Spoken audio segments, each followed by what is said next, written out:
పశ్చిమ మధ్య బంగాళాఖాతం మీదుగా సముద్ర మట్టానికి 5.8 కిలోమీటర్ల ఎత్తులో ఆదివారం ఏర్పడిన తుఫాను వాయుగుండంగా మారి పశ్చిమ బెంగాల్, దానికి ఆనుకొని ఉన్న జార్ఖండ్, ఒడిశా మీదుగా కలిసిపోయింది.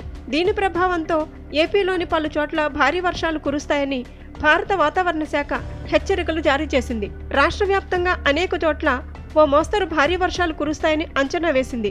నైరుతి రుతుపవనాలతో పాటు ఆవర్తనం కొనసాగుతుండటంతో 5 రోజుల పాటు భారీ వర్షాలు కురుస్తాయని వెల్లడించింది.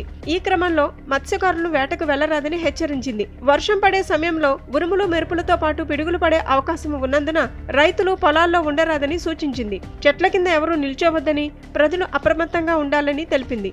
మన్యం, అల్లూరి సీతారామరాజు జిల్లా, అనకాపల్లి, ఏలూరు, బాపట్ల, పల్నాడు, ప్రకాశం, నెల్లూరు, నంద్యాల, వైఎస్ఆర్, అన్నమయ్య, చిత్తూరు, తిరుపతి జిల్లాల్లో మోస్తరు నుంచి భారీ వర్షాలు కురిసే అవకాశం ఉందని ఏపీ విపత్తుల నిర్వహణ సంస్థ తెలిపింది. శ్రీకాకుళం, విజయనగరం, విశాఖపట్నం, అనకాపల్లి, కాకినాడ, కోనసీమ, తూర్పుగోదావరి, పశ్చిమ గోదావరి, కృష్ణా, ఎన్టీఆర్, గుంటూరు, కర్నూలు, అనంతపురం, శ్రీ సత్యసాయి జిల్లాల్లో అక్కడక్కడ తేలికపాటి నుంచి మోస్తరు వర్షాలు కురిసే అవకాశం ఉందని తెలిపింది. గంటకు 30 నుంచి 40 కిలోమీటర్ల వేగంతో ఈదురుగాలులు వీస్తాయని తెలిపింది.